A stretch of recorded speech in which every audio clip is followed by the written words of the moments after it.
6. kapitola. Múdry, Pandita Vaga. Kto ukazuje chyby múdro a pokojne, ten je vzácny priateľ. Nasleduj ho, ako ukazuješ cestu pokladu. Nech múdry napomína, radí a ochraňuje. Je preňho ako vodiaca loď. Kto takého priateľa má, stane sa lepším. Nevychádzaj s bláznom, ži s múdrym. A pokojne ži s tým, kto je čestný, učený a hlboký.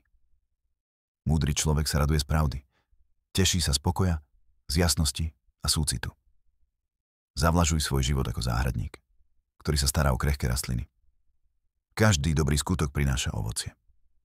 Tak ako skala neotrasená vetrom, múdry sa neotrasie chválou ani urážkou.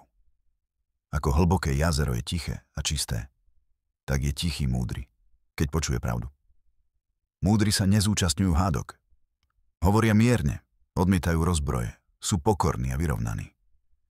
Taký človek sa neženie za majetkom, nechce byť bohatý za každú cenu, no ani nežije v nevšímavosti. Je slobodný. Len málo ľudí prejde za breh. Väčšina zostáva na tomto.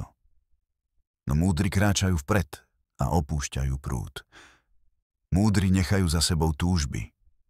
Kráčajú o samote, pokojní a radosť nachádzajú vo vnútri.